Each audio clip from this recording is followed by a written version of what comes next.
Mesdames et messieurs, bienvenue à ce nouveau numéro de votre magazine Actubuzz. C'est toujours un grand plaisir de vous savoir très nombreux à suivre cette émission qui revient pour décortiquer, analyser et commenter les grands sujets d'actualité qui restent dominés par la politique. On parle déjà de ces fronts communs contre Félix Tshisekedi. Je ne sais, nous ne savons pas si c'est les blocs patriotiques inventés par Martin Fayoulou, FCC, la Mouka, Ensemble pour la République, CLC et quelques associations et mouvements citoyens se sont réunis pour combattre la CENI, mais aussi les régimes en place. On va essayer d'aborder cette question et ils projettent déjà une manifestation pour les samedis 6 novembre prochain. On va essayer de suivre auprès la situation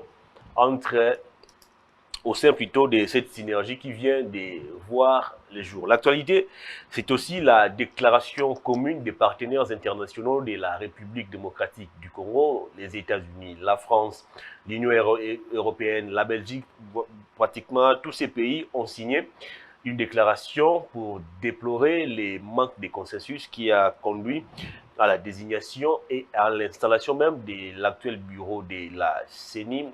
Et ils appellent donc à une table ronde pour essayer de mettre de côté tout ce qui a été constaté comme blocage. On va terminer avec la remise et reprise entre Corneille Nangaa et Denis Kadima prévue pour ce mercredi.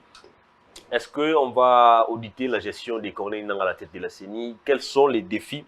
Quelles sont les attentes des Congolais face à la nouvelle équipe de la CENI? On va essayer donc de revenir sur ces trois principaux sujets au cours de cette émission avec sur ces plateaux Maître Wilson Munzemba qui signe son grand retour après pratiquement 2 semaines d'absence. Bienvenue Maître.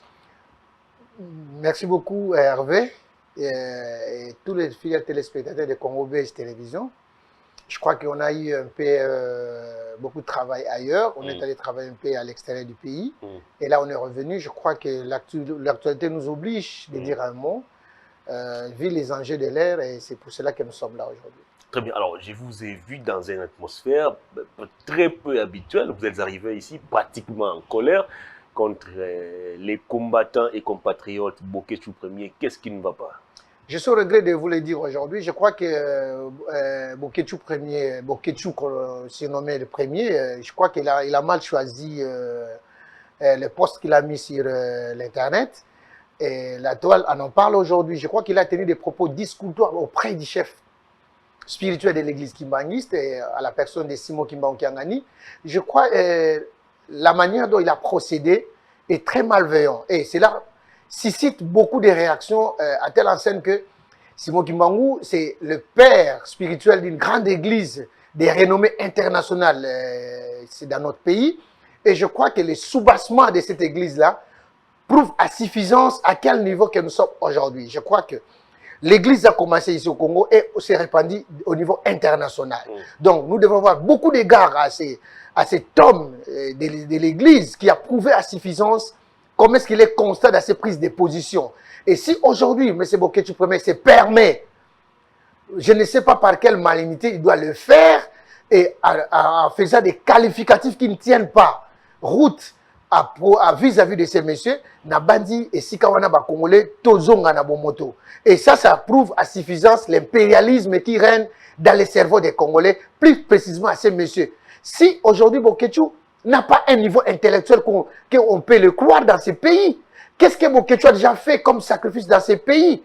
Et la mémoire de Simon Kimbangu, qui a eu au moins 37 000 familles déportées pour avoir l'indépendance de ces pays, et s'il ne peut pas avoir l'estime avec ces messieurs qui dirigent une grande église de renommée internationale, aujourd'hui, il doit minimiser la personne de Simon Kimbangu Kiangani.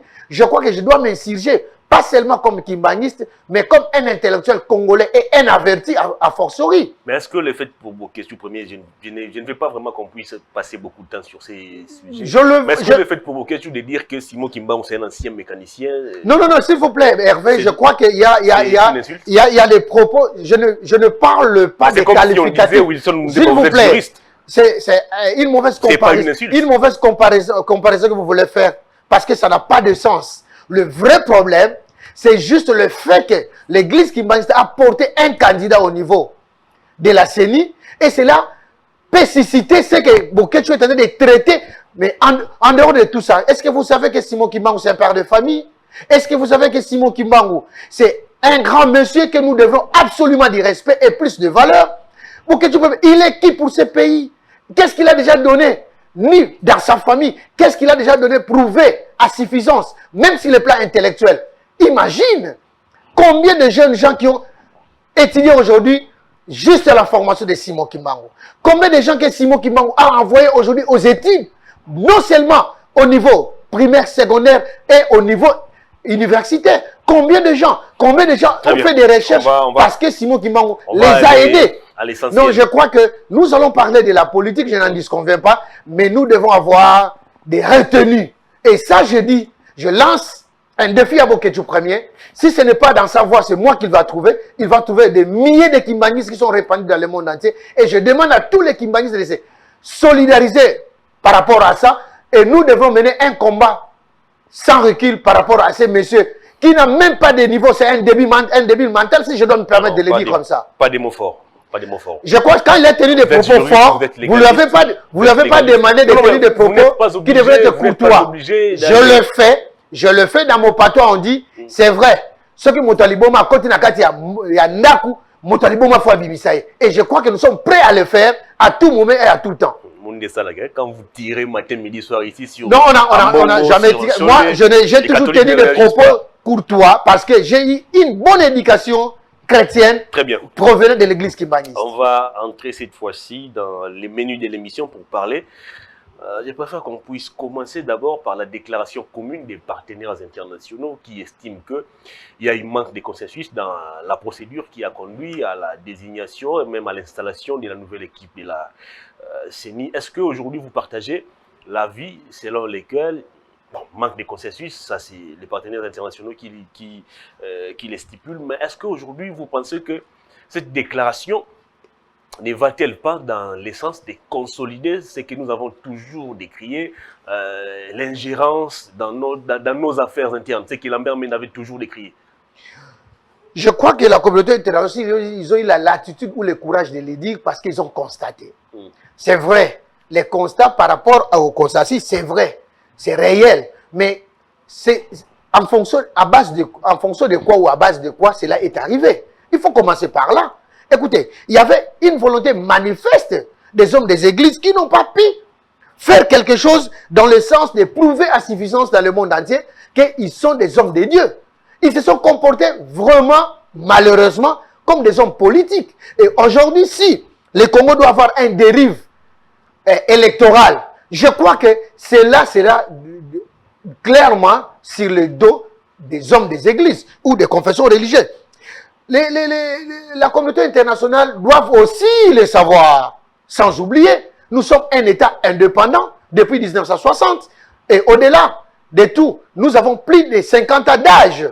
Et nous sommes déjà, je crois, 61 ans d'âge. Je crois que nous sommes déjà matures en matière politique. Et cette option, cette attitude de faire les choses dans le sens de l'impérialisme, nous l'avions vécu à l'époque de Kabila ici.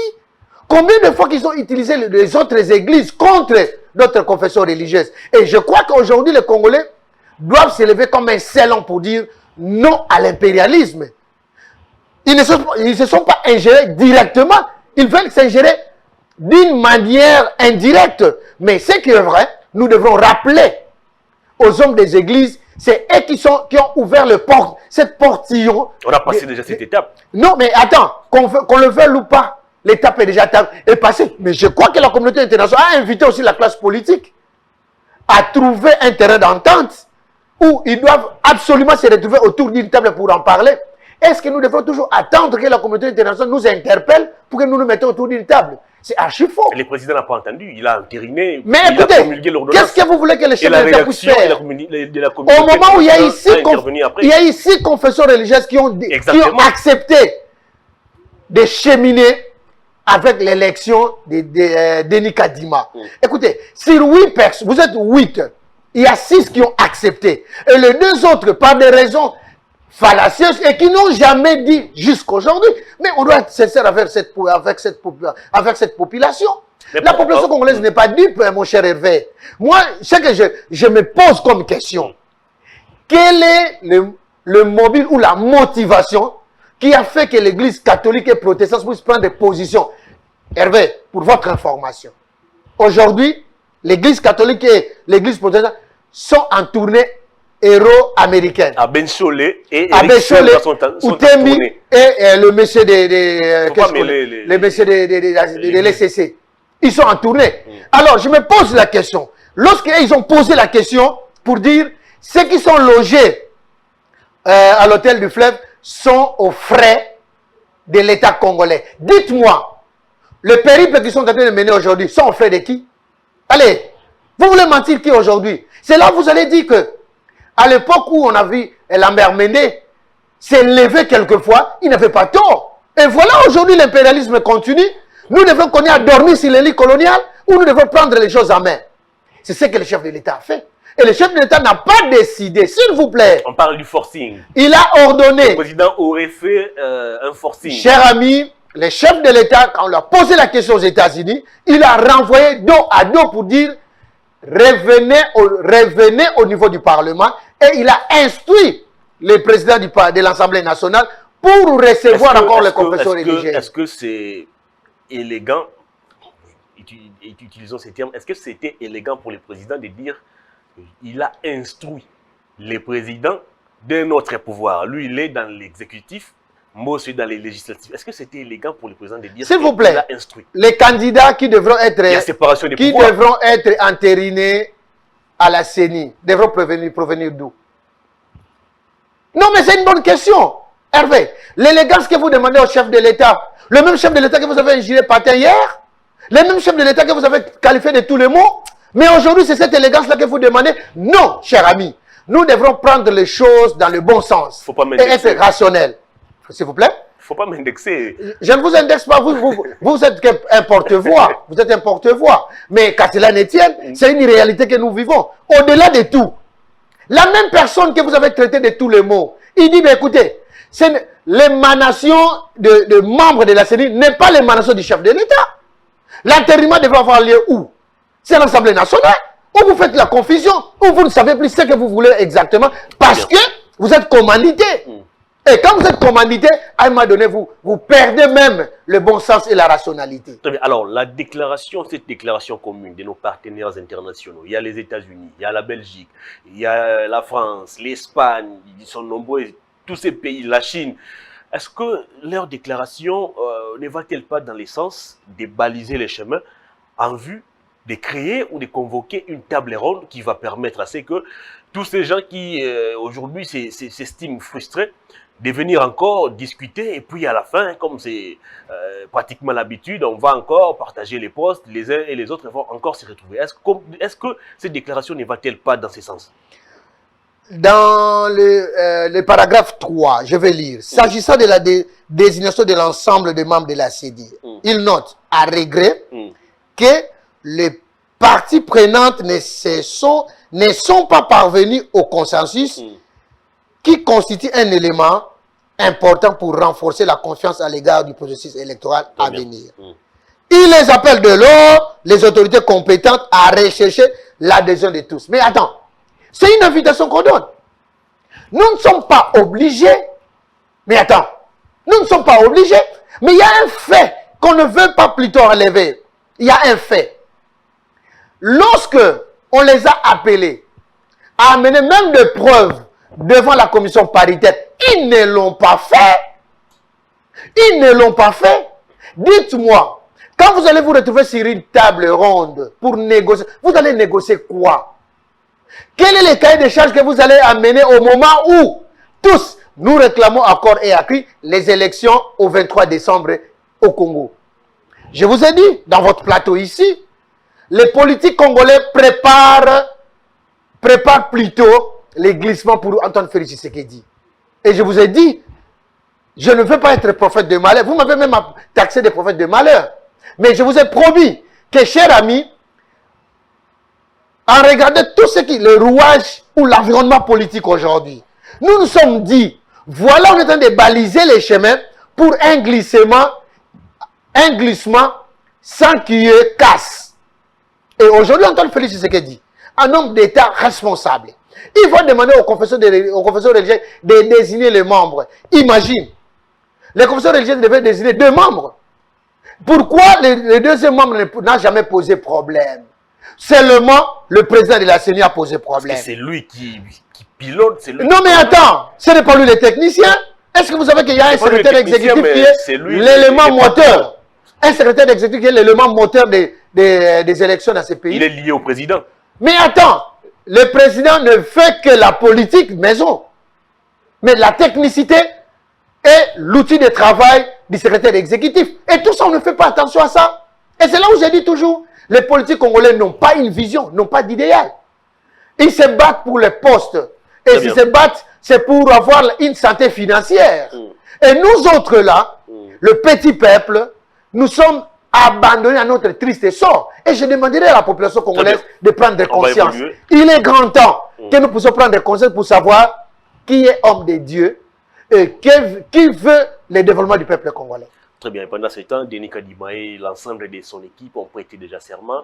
La cérémonie des remises et reprises, sauf imprévu, il doit avoir lieu déjà dans les heures qui viennent. Alors, est-ce que le débat autour de la CENI est pratiquement clos? Il n'y a plus... Vous allez voir, justement, vous allez voir même dans la déclaration de la communauté internationale, ils ont fait allusion à ça. Ils sont d'accord déjà à ça, mais qu'est-ce qu'ils demandent plutôt? Lorsque on va, les règles de jeu, donc la loi électorale, si je m'abuse, c'est quand, lorsque nous allons traiter la loi électorale, c'est là où ils invitent tous les parties prenantes d'être là. Mais attends, l'homme congolais, mes enfants, il faut que les Blancs puissent parler à toi pour que tu comprennes ton destin. Non, moi je crois qu'il est temps que tous nos fameux politiciens puissent changer le fusil d'épaule. Ils doivent changer la méthodologie. La méthode dont Etienne Tshisekedi a fait avec Mobutu, avec Moussé Laurent Kabila, avec Joseph Kabila, ce n'est plus la même méthode qu'on doit amener avec Antoine Félix Tshisekedi. Attends, une révélation à votre information, pour votre information. Antoine Félix Tshisekedi a colporté, a collaboré avec tous ces, la SENCO, les CC, l'église kimbanguiste, les orthodoxes et les églises des réveils. Vous savez ça? Il était avec eux dans toutes les réunions. Et la même personne que vous voulez utiliser les mêmes armes que vous avez utilisées hier, ça ne va pas marcher. Il sait comment contourner cela. Et c'est pour cela qu'il leur prend au revers. Voilà la mise en place qu'il a fait. Ce n'est pas lui qui a nommé. Ce n'est pas lui. On lui a proposé. Et lui n'a fait qu'ordonner.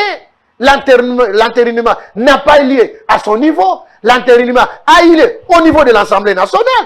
Qui on doit poursuivre en réalité? 1. Les désignateurs. 2. La personne qui a intériné. L'ordonnateur n'a pas de problème. Il vient au troisième rang. Et tout ça, on ne voit pas. Ça, maintenant, c'est un problème de haine et de jalousie. Très bien, on va évoluer. Alors, Corneille Nangaa s'en va. Moi, je pense que dans ces pays, nous avons quand même pris une mauvaise habitude de laisser les gens gérer et puis partir comme ça. On ne va pas auditer, on ne va pas chercher à voir un peu plus clair sur ce qui a été leur gestion. Vous allez vous rappeler que Corneille Nangaa, jusqu'à ce jour, sauf erreur de ma part, il y a des sanctions américaines qui pèsent sur lui. Dans cette affaire des machines à voter, on a parlé de la surfacturation, des millions de dollars ont été volatilisés comme ça.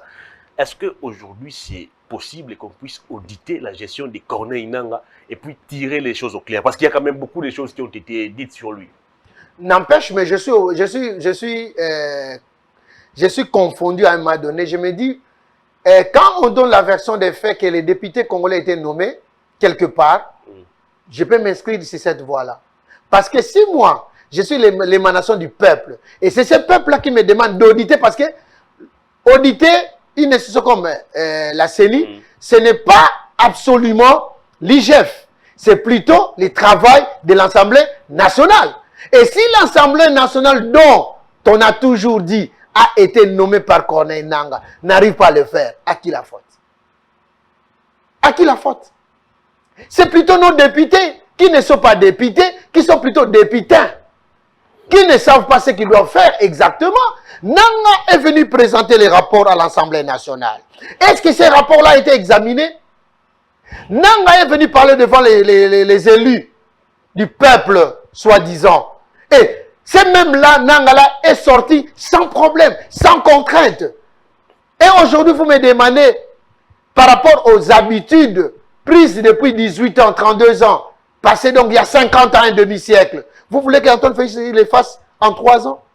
C'est une aberration. C'est plutôt, moi je demanderais que les députés, si vous vous retrouvez vraiment que vous n'êtes pas nommé, interpellez Nanga. Au lieu, en lieu et place d'instrumentaliser l'IGF, c'est le lieu sur quoi qu'on devrait auditer Nanga, c'est l'Assemblée nationale. Il y a des impayements qui connaissent Nanga va laisser. Moi, j'ai encore quelques contacts avec les confrères qui ont travaillé au sein de la radio CENI. Ils accusent plus de 17, 18, 20 mois d'arriérés de salaire. Même les techniciens qui ont travaillé au niveau de la CENI accusent également des arriérés de salaire. Est-ce que Kadima qui arrive, doit-il commencer d'abord par régler tous ces cadavres laissés dans les placards par Corneille Nanga, ou il doit cette fois-ci, je ne sais pas moi, imposer sa marque? Par où va-t-il commencer? La continuité de l'État oblige à Kadima de régler les problèmes de ces gens-là. Ils ne sont pas des animaux, ils ont travaillé pour la République. Mais attends, qu'est-ce que vous croyez? Parce que Kadima est venu, il est Dieu, il n'est pas Dieu. Il doit régler cela.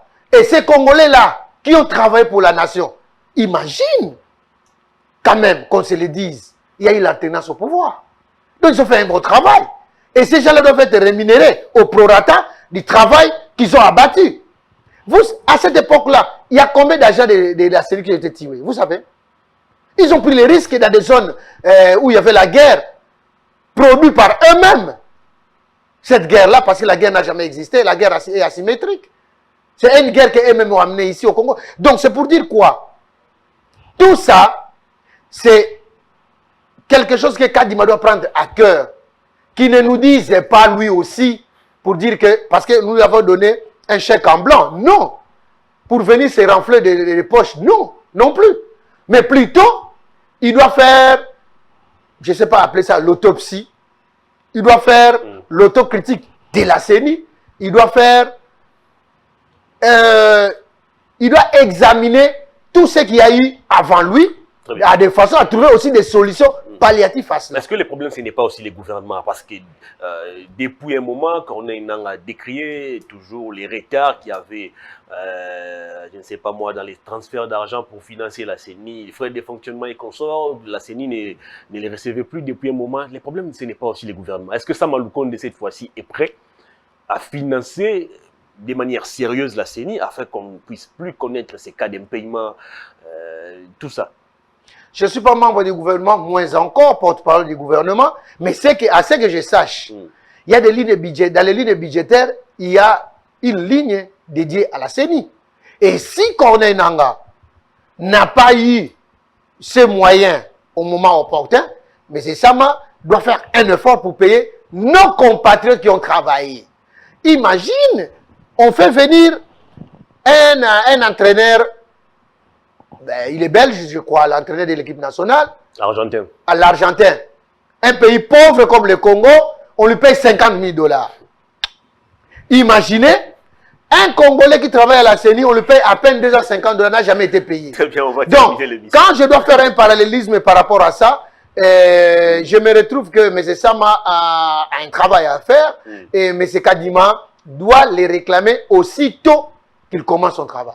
Très bien, on va terminer l'émission par cette synergie qui vient de voir les jours. Katumbi, Fayulu, Kabila, CLC, Mouvement Citoyen, tous ensemble pour combattre le régime Félix Tshisekedi, pour combattre la CENI.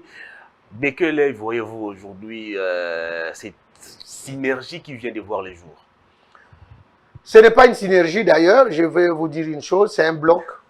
Et dans le bloc, imaginez, le bloc patriotique. Un bloc patriotique, dans ce même bloc aujourd'hui, où hier, Fayoulou nous disait ici, Kabila, Félix Tshisekedi, c'est une marionnette de Kabila. Il a parlé de la première grossesse, deuxième grossesse. Imaginez tout ça. Lui-même va porter la troisième grossesse. C'est là où vous verrez que j'ai toujours dit, vous allez me traiter encore que je suis contre les lamoukistes. C'est là où je dirais, je regrette pour mon confrère Presse Pengue qui est communicateur comme moi. je ne sais pas quel argumentaire qui va nous présenter encore une fois. Il a vu aussi à la réunion hier sous les arbres. Voilà pourquoi... de Félix Kabange. Mais attends, Kabila lui a envoyé des sous-hommes. C'est pour minimiser d'abord Fayoulou et Félix Mouzito. Kabange, c'est un sous-homme. Vous l'avez dit? Pas au sein du FCC. Non, mais attends, Félix Kabange, il est qui au FCC? Il a quel poste de direction? Et il a bénéficié. Pourquoi on n'a pas envoyé Néhémie? Il a bénéficié 2 fois. Pourquoi on n'a pas envoyé Raymond? Il a été ministre de la Santé. S'il vous plaît. Je ne sais pas moi, urbanisme. C'est une autorité au sein du FCC. C'est un député national avec tout le respect que je lui dois. Mais plutôt, comme délégué, je crois que les moments étaient très mal choisis. Si je vis aller à Toundou, mon grand frère propre que j'aime beaucoup, là plutôt, j'allais dire c'est le FCC. Si je vis Néhémie, là plutôt, j'allais dire que voilà, le FCC est représenté. Et si je voyais Chadari, mais attends, ne fait plus partie professeur de Vos, je suis au regret de lui dire, un grand professeur comme lui se retrouve sous le bois, comme on a toujours tendance à traiter ces délits d'épaisse. Et aujourd'hui, c'est sous le bois, dans une réunion sans cadre juridique. Oh là! Un peu comme l'Union sacrée. Non, s'il vous plaît, quelle Union sacrée? L'Union sacrée s'est réunie où? L'Union sacrée s'est réunie où? Si bien que je ne suis pas membre de l'Union sacrée. L'Union sacrée s'est réunie. Je suis un analyste politique. L'Union sacrée s'est réunie où? Fleuve Congo. Alors, mais attends, ce n'est pas sous les bois? Oh, les problèmes. Mais attends, ils se sont réunis où? Quand on s'est réunis sous les bois, là, il n'y a pas de cadre juridique. Les cadres quand on se voit à Fleuve Congo, là, il y a cadre juridique. Les cadres prouvent à suffisance les niveaux des décisions qui seront prises. Attends. Le 6 novembre. J'ai confondu cette réunion-là à la rencontre des militants de l'UDPS, à la rencontre des militants du PPRD. J'ai confondu cela comme ça. Et aujourd'hui, Fallou se retrouve dans une grossesse, une soi-disant grossesse, que lui-même avait dit hier, mais il avait oublié qu'il s'est retrouvé avec une bandelette dans la tête. On allait lui loger une balle dans la tête avec Kabila. Il a oublié qu'il s'appelait avec Félix, mon frère Félix. Il a oublié que son cousin Mouzito va se démarcher avec lui. Mais attends, comment se fait-il ensemble pour la République se retrouve dans ce cadre-là? Voilà, quand vous êtes chauve-souris, quand j'avais dit ça la fois passée, vous m'avez traité de tout. Et aujourd'hui, c'est là où prouve à suffisance que les politiciens congolais, d'ailleurs, Fallou s'est fait tirer une balle dans sa jambe aujourd'hui. Avec cette alliance bidon qu'ils ont fait aujourd'hui, Fallou aye bakalelo ba congolais. Et vous avez tenté de marcher aussi avec les FCC, ça n'a pas été. Vous avez rompu. Laissez aussi à Fayoulou la chance de s'allier avec les FCC. Il était transparent, il était clair, net et précis. Il dit, si nous continuons sur cette lancée, voilà les blocages. Et il a résilié le contrat. Mais laissez aussi Fayoulou aller tenter avec les FCC. Non, mais c'est Fayoulou qui a traité. Il fera marche arrière. C'est Fayoulou qui a traité Félix Tshisekedi des marionnettes. Vous avez toujours. Vous avez une courte mémoire. Moi, j'ai une mémoire d'éléphant. Vous avez toujours dit que la politique était dynamique. Le dynamisme de la politique, n'est pas dans la négation. Il faut positiver les choses. C'est pour cela qu'Antoine Félix Tshisekedi a voulu positiver les choses pour dire, écoutez, pour le développement du Congo, nous devons emprunter une autre voie. Et cette voie-là, qui était accompagné de Moïse Katoumi, malheureusement, on va terminer l'émission. Alors, le 6 novembre, une manifestation de grande envergure est annoncée par les, je sais pas moi, bloc patriotique, coalition, ensemble, Lamouka, FCC. Ils seront dans la rue le 6 novembre prochain pour marcher contre les rames. Je ne sais pas s'il y a d'autres agendas, mais jusque-là, c'est contre les marches et plutôt contre les rames qu'ils vont marcher. Alors, ta question est incomplète. Je peux te compléter, oui. Parce que vous avez cité l'AMICA, FCC, mais vous n'avez pas cité la 5O et les CC. Bon, ajoutez aussi comment on appelle l'OCHA, Filembi. Ils sont tous. Vous n'avez pas cité la 5O et les CC. Non, j'insiste. Il faut dire la vérité au peuple. Les CLC et non la 5O. Ok, les CLC représentent quelle église? C'est l'église catholique. L'autre formation qui a fait une déclaration ensemble, conjointement, ils ont signé avec les CLC. Cette jeunesse protestante-là, vous avez oublié? Non. ce n'est pas l'AMUCA, ce n'est pas les FCC. Comment ça? C'est les SCC et la SENCO. En refusant le consensus avec une volonté manifeste, voilà aujourd'hui ils veulent amener la population dans la rue. C'est non avenu. Je crois que la population doit prendre conscience. Je me pose cette question-là à la population. Je m'adresse à la population. Tous les gens qui sont morts pour l'UDPS, vous l'avez déjà vu que le cas de l'UDPS est allé chez eux? Je prends le cas aussi. Mon ami que j'ai toujours aimé, que j'ai toujours pensé pour ça, l'avenir de ses enfants. Qui en pense à lui? Chers amis, vous devrez rester à la maison. La meilleure des façons, si peut-être que les politiques aiment les Congolais, qu'ils puissent commencer déjà à marcher pour dire non à tous ceux qui n'ont pas voulu baisser les prix par rapport aux denrées alimentaires. Vous avez fini? J'ai fini. Très bien. Alors la caméra est là devant vous, 10 secondes. Adressez-vous aux Congolais et puis on va se séparer. Je commence à m'adresser d'abord à M. Boketchou qui est... S'il vous plaît, laissez-moi. Vous avez peur? Un réfugié politique en Belgique, moi je suis congolais. Je ne sais pas s'il reste en France ou en Belgique, c'est une histoire comme ça là. Parce que moi, je suis congolais de père et de mère. Je suis chez moi au Congo. Il doit avoir du respect envers les autorités. S'il n'a pas de parents, il doit apprendre à respecter les autres parents. Ça, on a compris. S'il n'a pas aussi des autorités, comme il adore être sous l'impérialisme des autres, qu'il arrête. Je reviens à la population pour demander. Aujourd'hui, on veut encore se servir de vous pour vous amener dans la rue. Pose-toi la question. Un peu comme vous l'avez fait hier. Pose-toi la question. Moi, je n'ai jamais demandé des gens de sortir dans la rue. Moi-même, je suis étudiant. J'ai perdu mes amis et je ne sors plus dans la rue. L'avait fait hier. Je n'en disconviens pas. Je soutiens Antoine Félix Tshisekedi dans le bon sens et la rationalité. Et c'est pour demander à la population, ce n'est plus important aujourd'hui. Si au moins on peut nous demander de rester à la maison parce que nous ne pouvons pas payer la rame ou les rames, je suis d'accord avec vous. Et nous restons à la maison, nous n'allons pas travailler. Mais si c'est pour sortir dans la rue ou pour trouver une balle et demain qu'on puisse vous oublier, je suis désolé. La rue ne tue pas. Vous allez vous rappeler que tout ce qu'on a connu comme bavure sur Joseph Kabila a été placé sous sa responsabilité. La rue aussi n'est pas... Si le 6 novembre on tue les gens, on dira aussi c'est... Félix Tshisekedi n'acceptera jamais qu'on puisse tuer les Congolais. Depuis qu'il est au pouvoir, 3 ans diront, compte-moi le nombre de gens tués. Ah. Mais oui. La marche contre Ronsa Malone avait occasionné 9 morts, je crois. Qui a demandé ça? Ça fait marcher. Non, la population est sortie d'une manière spontanée. Avec à sa tête. Ne confondez pas les choses. Non, maître, la population est sortie ne confondez pas les choses. L'UDPS avait organisé une marche. Qui a déjà porté plainte contre ça? Qui a déjà porté plainte? Ont été tuées. Vous me citez des noms de gens, pourquoi? Cite-moi mon nom. C'était eux les organisateurs. Ils n'ont jamais. Kabouya ni Kabou n'a jamais demandé. Ah bon? C'était une manière spontanée que les peuples sont sortis. Juillet 2020. Je vous demande, je vous l'ai dit. Donne-moi un papier ou une déclaration de Kabouya ou Kaboun. Vous m'avez demandé de vous citer, de vous dire. Je suis désolé. Si depuis que Fatih est au pouvoir, quelqu'un est déjà mort pour avoir marché. Je vous ai donné ici. 9 personnes sont décédées.